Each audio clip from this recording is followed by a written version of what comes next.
Hello friends, today we are going to learn chapter Unit 2, Read 1 for Unforgettable the Walt Disney. This is part 2.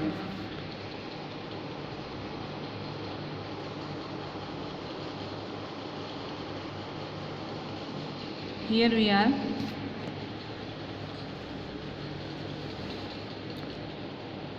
Like many people who work to create humor, मतलब कि ઘણા લોકો હોય છે જે રમૂજ પેદા કરતા હોય છે, જે કાર્ય કરતા હોય એની અંદર humour volt took it very seriously. અને જે વોલ્ટ છે એ એની કોઈપણ કામ હોય એમાં ગંભીરતા બહુ લેતા. He would often sit gloomily through the funnies cartoon concentrating on some way to improve it. કહેવાનો મતલબ એમ કે તે રમૂજ કાર્ટૂન જે હોય મતલબ ફની કાર્ટૂન એ તરફ અસંતોષ જોઈ અને બેસી રહેતા એવું નહોતું. સતત એમાં કંઈક નવું ઉમેરવાના વિચારો એ પોતે ધરાવતા હતા. Walt value the opinion of this working with him but final judgement was always unquestionably his. And once after viewing a new cartoon with evident displeasure, Walt called the comment from a group of our people. કહેવાનો મતલબ એમ છે કે volt એવું કહે છે કે એમની સાથે જે કામ કરતા લોકો હોય એ ખૂબ જ એમની કદર કરતા અને છેવટે આખરી નિર્ણય મતલબ જે લાસ્ટ ડિસિઝન હોય એ હંમેશા વોલ્ટ પોતે જ લેતા કે આ સિરીઝમાં આ એપિસોડ રાખવો છે કે કેમ. અને એ વખતે એક નવી જે કહી શકાય ને કાર્ટૂનિંગ વર્ક જેને કહી શકાય, એક વખત એમ કે એ પોતે નવી કાર્ટૂનિંગ જે સિરીઝ છે એને પણ હાઇલાઇટ કરતા. કે આનો મતલબ શું કે એ કાર્ટૂન માટે બહુ અસંતોષ હોય તો એ પોતે પોતાની વિચારોને એની અંદર એડ કરી દે અને પછી એનો આખરી નિર્ણય એ પોતે જ ડિસાઇડ કરતા. એમ કે તમે નાખી દો, તમે બનાવી દો, એના જે કલીગ્સ હોય એની જોડે એવી રીતે નહોતું, એ પોતે ડિસાઇડ કરતા. World call comment from the group of our people one after another they spoke up, all echoing Walt's criticism. I can get rubber stamp that say yes, Walt, he snapped. Then he will ask the projectionist what he thought. The man sensed that dissent. What an order. I think you are all wrong, he declared. Walt just grinned. You stick your projector, he suggested. હવે જે એક વખત શું થાય છે કે કોઈ એક કાર્ટૂન મૂવી જોઈ એના પછી એમને નાપસંદ થઈ, એ જે છે ને એ કાર્ટૂન એને નાપસંદ થયો. તો વોલ્ટ છે એ અમારા જેવા લોકોને એક સમૂહમાં મતલબ પીપલની વાત કરે છે કે લોકોના સમૂહમાં પોતાની જે બાબતો હોય એનું આહ્વાન આપતા કાં તો કંઈક એની અંદર દલીલ કરતા અને એક પછી એક દરેક બોલતા. જેમ કે વોલ્ટની જે કાર્ટૂન માટેની જે પસંદગી ના હોય એની તરફેણની વાત કરતા. ઇન શોર્ટ કોઈપણ વ્યક્તિ છે એ પોતે કેવી રીતે કામ કરે છે અને એ કામ બરાબર કર્યું છે કે કેમ અથવા એની કોઈ ખામી છે કે કેમ એ બધી એ પોતે ડિસ્કસ કરતા. પછી બીજી વાત એ પણ કરી છે કે કહેવાનો મતલબ શું કે બધાના વિચારો એ પૂછતા. અને વોલ્ટ એમાં એવું કહેતા જેમ કે રબર સ્ટેમ્પ તેઓ છપાવી કાઢે એવું બોલતા. એમ કે વધુ સારી રીતે રહેશે તો આ બધાને મંતવ્ય પૂછવાને બદલે એક રબર સ્ટેમ્પ છપાવી દેશે એવું કહેતા એમ. અને પછી જે પ્રોજેક્ટ કરવાવાળા જે વ્યક્તિઓ હોય એના વિચારો વિશે પૂછે અને પ્રોજેક્ટની જાણે જે વોલ્ટના પસંદ ના હોય એને પારખી જતા અને જાહેર કરતા કે મને લાગે છે કે તે સંપૂર્ણ ખોટો છે. મતલબ સામેવાળા વ્યક્તિને એ અહીંયા લખ્યું છે I think you are all wrong, he declare.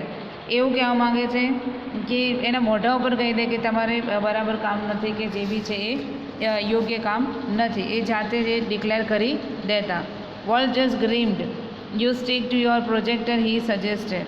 અને જે વોલ્ટ છે એ પોતે શું કરતા એ પ્રભાવ એને ચીટકી મતલબ ડિક્લેર કરી દેતા એને કે તમારા સાથે જે પ્રોજેક્ટ છે એ એને વળગ્યા રહો કાં તો કરતા રહો. You stick to your projector. તો આવી રીતેની એમની જે પ્રોજેક્ટને રિલેટેડ કેટલું અટેચમેન્ટ અને પોતે કેટલા સિન્સિયર હતા એ બતાવે છે. પછી સાથે વાત કરી કે Walt involve himself in everything. Walt એ દરેક બાબતોમાં એમની સાથે મળી રહેતા. During one story conference of Mickey Mouse Club TV show, the storyman pointer in hand and was outlooking a sequence is called how to ride a bicycle. Now when you get on your bicycle, he began. હવે શું થાય કે Mickey માઉસનો જે TV show છે એ જે જોઈ શકનારા જે લોકો છે જેને દર્શક કહી શકાય, એ લાકડી લઈ સાયકલને કેવી રીતે ચલાવવી એ બાબતે વાત કરી. અને જે સ્ટોરી મેકર છે એને આ બધી વાતની શરૂઆત કરીને કહ્યું. શું કહ્યું એમણે કે તમારી જે સાયકલ છે એના પર સવાર થાઓ. જ્યારે તમે કંઈ પ્રેઝન્ટ કરતા હોય તો હવે જ્યારે તમે તમારી સાયકલ પર સવાર થાઓ અને વોલ્ટ એમને એ વસ્તુ કરતાં અટકાવી દે અને કહે કે તમારી સાયકલને બદલે એક સાયકલ તેવું બોલવાનું રાખો. એક સાયકલની જગ્યાએ તમારી સાયકલને બદલે શું બોલો, એક સાયકલ એવું બોલવાનું યાદ રાખો. આવી જે નાની નાની બાબત છે એ એમને યાદ કરાવતા. બરાબર. He said remember every kid isn't fortunate enough to have bicycle of his own. કહેવાનો મતલબ કે યાદ રાખવા જેવી બાબત છે. You remember it. દરેક બાળક એટલું નસીબદાર નથી હોતું કે તેની પાસે પોતાની સાયકલ હોય. આ લાઈન બહુ ઇમ્પોર્ટન્ટ છે કે remember every kid isn't Fortune enough to have bicycle of his own. દરેક બાળક જોડે પોતાની બાઇસિકલ હોતી નથી. તો આ કાર્ટૂનની અંદર જે બાઇસિકલ જોશે તો કદાચ એવું બને કે એની જે ઈચ્છા છે પૂરી થઈ છે એવું એ ફીલ કરશે. પછી કહે છે the story of Disneyland perhaps better than anything else. Illustration Walt vision and his stubborn determination to realize an idea he believed in. For years, Walt had quietly nursed the dream of new kind of amusement park. It would be a potpourri of all ideas conjured up by his fertile imagination. But the ideas of sinking millions of dollars into the amusement park, even Walt kind of amusement park seemed to be a prosperous that he would mention it to anyone, and he just quietly began to planning. હવે આ જે વાત કરે છે ડિઝનીલેન્ડની વાત કરે છે કે ધ સ્ટોરી ઓફ ડિઝનીલેન્ડની વાર્તા કદાચ બેસ્ટ છે, બેટર એનીથિંગ એલ્સ, બીજા બધાથી ઘણી બધી સારી છે. Illustrate Walt's visions and stubborn determination to realise that ideas he believe in. એવું માનતા કે વોલ્ટની દ્રષ્ટિએ જો એક્સપ્લેન કરવા જઈએ તો એમના પોતાના જ વિચારો એની અંદર પ્રેઝન્ટ કરતા. જ્યારે તે માને છે કે સાચું કરવાનો મક્કમ ધ્યેય રહેલો હોવો જોઈએ. મતલબ આપણે જે ફીલ કર્યું હોય કે આપણે જે બી કામ કરો એ ફોકસથી કરો, ધ્યાનથી કરો, ધ્યેયથી કરો. અને ઘણા વર્ષો સુધીની વાત કરે છે કે for years Walt quietly nursed the dream of new kinds of amusement park. ઘણા વર્ષો સુધી વોલ્ટે આ જે એમ્યુઝ પાર્ક છે એ પાર્કને બનાવવાના સપનાને એને પોષણ આપ્યું છે, મતલબ કે ગ્રો કર્યું છે. It would be a potpourri of all the ideas conjured up his fertile imagination. અને એની જે ફર્ટિલિટી છે, કઈ ફર્ટિલિટી, જે કલ્પનાની દુનિયા, જાદુની દુનિયા, એ વિચારો બધું ભેગું એણે કર્યું. ફર્ટિલાઇઝેશન કોનું કર્યું? તેના જે આઈડિયાઝ છે એનું અને એની જે કલ્પનાઓ છે એનું મિશ્રણ એણે કર્યું. Even it would be but ideas sinking millions of dollars into amusement park, even Walt kind of amusement park seemed to be a prosperous that he would not mention it anywhere. કે આનો મતલબ કે ઘણા બધા $1 million આ જે એમ્યુઝ park છે એમાં ખર્ચી નાખવાનો વિચાર એક હાસ્યાસ્પદ લાગે આપણને, એક ફની લાગે કે આટલા બધા પૈસા ખાલી એક પાર્કમાં થોડી નાખી દેવાય. પણ એના લીધે કંઈ પણ નવું આવશે, કંઈક નવા આઈડિયાઝ આવશે, નવી ઉપજ થશે પૈસાની, એ પોતે આવું વિચારતા. એટલા માટે હી જસ્ટ ક્વાઇટ બેગન પ્લાનિંગ. અને એ ધીમે આ યોજના જ્યારે પણ કરતા તો એકદમ હાઈડ થઈને, છુપાઈને કરતા અને એ પાછું ડિક્લેર બી કરી દેતા. બરાબર. તો આ યોજના આવી જે બી છે વસ્તુ કે આની અંદર આટલા પૈસા ખર્ચાતા હશે એવું ક્યારેય વિચાર કરતા નહીં. As usual, true, he amused all of us with his own enthusiasm when he finally told us about the project.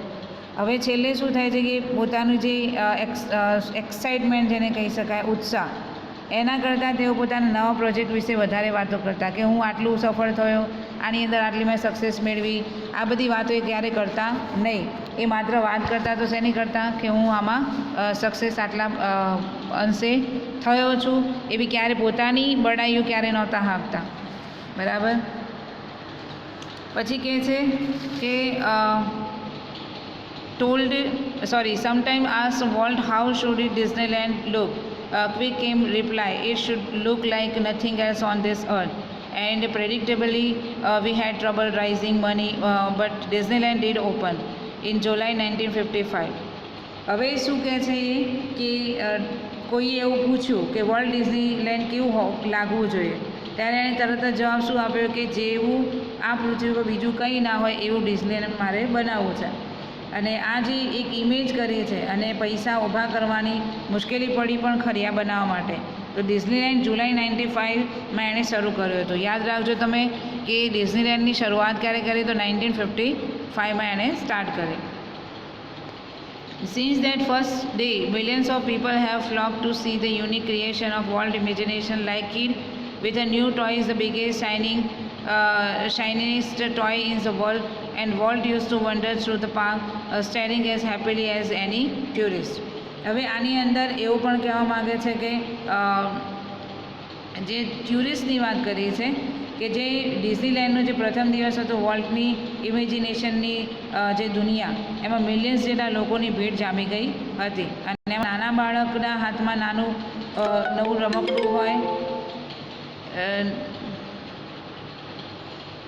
નાનું રમકડું હોય કે કંઈ પણ એ વસ્તુ એ જોવા મળતી.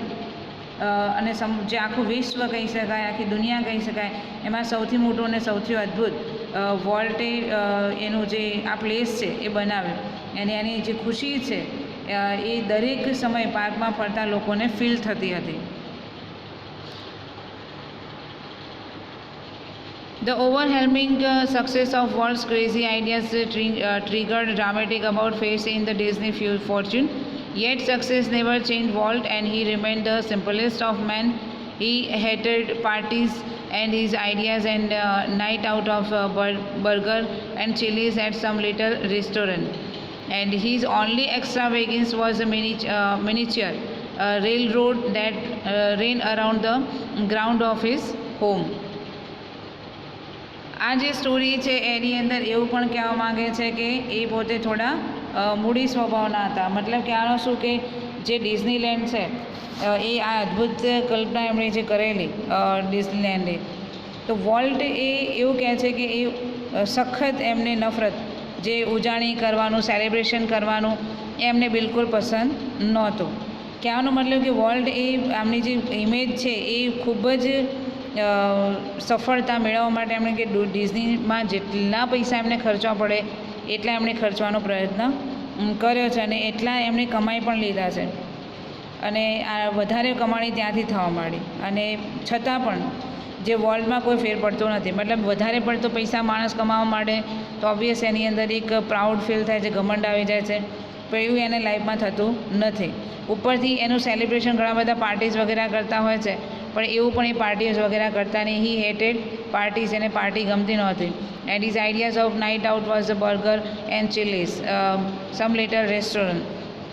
અને એવું રાત્રેના સમયમાં શું કરતા તો ઉજાણીની વિશે એમને ખ્યાલ આવે તો નાનકડી જે રેસ્ટોરન્ટ હોય એમાં બર્ગરને મરચું લઈ લેતા. વિચાર કરો કે આટલો મોટો માણસ બર્ગરને મરચું ખાઈ લેતા. અને his only extravagance was miniature railroad that ran around the ground of his home. મતલબ કે એમના ઘરની આજુબાજુ જે ગોઠવેલા જે નાનકડા રમકડા હોય એમાં ટ્રેનનો પાટો એ કદાચ જ એમના એકમાત્ર એબસન્ટ, જેને એબસન્ટ કહી શકાય એવો ખોટો ખર્ચ હતો. ખબર પડી કે એક્સ્ટ્રા ખર્ચમાં એ પોતે કઈ બાબતને માનતા તો જે extravagance of miniature railroad એમને એક વધારાનો બનાવેલો કદાચ એ ગ્રાઉન્ડની અંદર એના ઘરની આસપાસ, તો એ જ વધારાનો ખર્ચો હતો. બાકી તે પોતે એને વધારાનો ખર્ચો માનતા નહોતા. પછી કહે છે કે what do you do with of your money, એટલે કે તમારા જે પૈસા છે એની સાથે તમે શું કરો, મતલબ શું કરશો, તમારા તું પૈસા શું કરે છે, એમાં બધા પૈસાનું તું શું કરે છે. તો અ ફ્રેન્ડ્સ વન્સ આસ્ક હિમ, એક એનો જે ફ્રેન્ડ હતો એણે આવું પૂછી લીધું. પોઇન્ટિંગ એટ ધ સ્ટુડિયો, અને પણ સ્ટુડિયોમાં. તો વોલ્ટે શું જવાબ આપ્યો? I fertilise that field with it and it's true that Waltz plugged money back into the company almost as fast as it came in.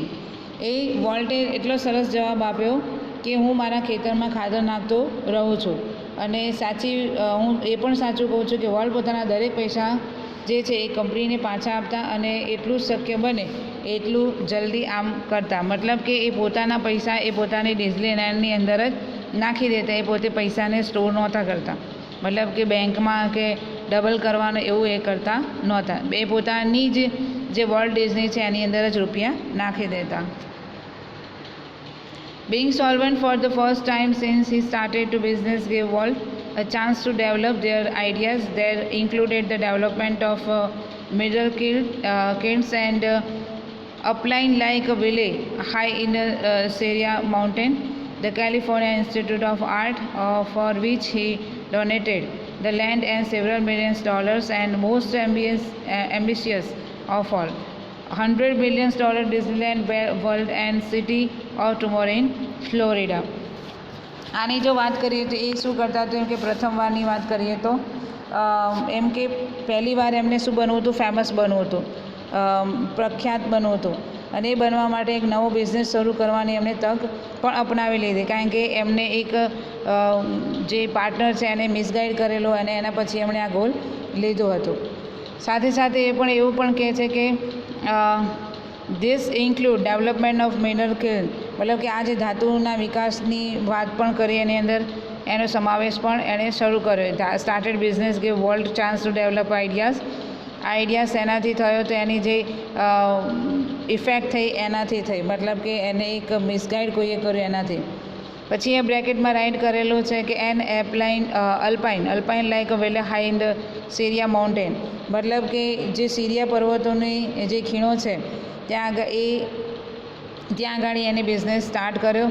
Even કેલિફોર્નિયાનું જે આર્ટ્સ ઇન્સ્ટિટ્યૂટ છે એમાં જમીન તથા કેટલાય જે $મિલિયન છે એણે દાન બી કરેલા છે, ડોનેટ કરેલા છે.